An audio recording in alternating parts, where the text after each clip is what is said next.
Дать возможность людям купить выращенное на родной земле по приемлемой цене.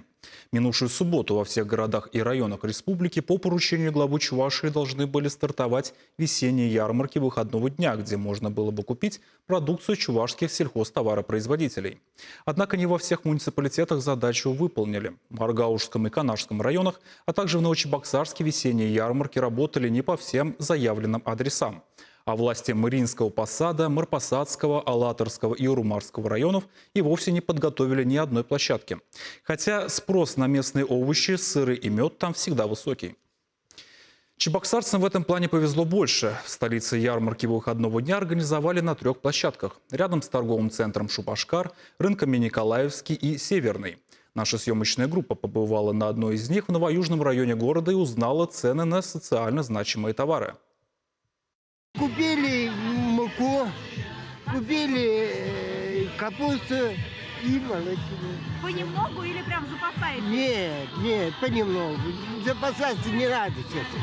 Каждый взял понемногу, вот и товар закончился. Овощи с прилавков на площадке у торгового центра Шупашкар покупатели смели буквально за пару часов. Ни промозглая погода, ни длинные очереди в этот день не стали преградой для желающих заполучить сельхозпродукцию по выгодной цене. У нас в данный момент сейчас все распродали, везут еще. Очередь создалась большая. Так, мы привезли не только овощи, привезли, чтобы люди на ярмарке поели. И горячий чай попили, ватрушки, пирожки. Привезли свою продукцию Чувашпотребсоюза, Ядринского мясокомбината.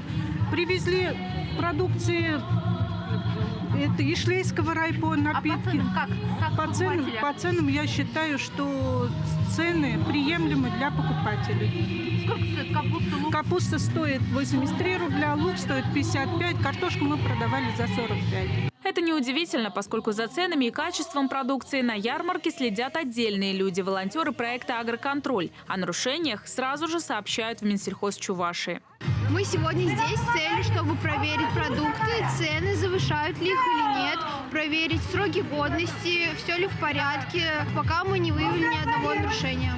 Колбасы, сыры, крупы, мясо, рыба, овощи, лук, севок, молочка. На прилавках продукция более 30 фермерских хозяйств республики. Места для всех участников ярмарок выходного дня предоставляются бесплатно, продажи идут напрямую, без посредников. Так что покупатели могут рассчитывать на более низкий ценник, чем в торговых сетях. Ярмарка показывает, что все пенсионеры, люди пожилого возраста здесь закупают все овощи и всю продукцию с удовольствием. Значит, цены доступны. Мы надеемся, что так будет в течение всего месячника. Такие ярмарки будут проходить в течение месяца по субботам и воскресеньям с 9 до 15 часов. Только 2 дня, 8 и 9 апреля, на этих точках будут продавать еще и рассаду и семенной картофель от семеноводческих хозяйств республики.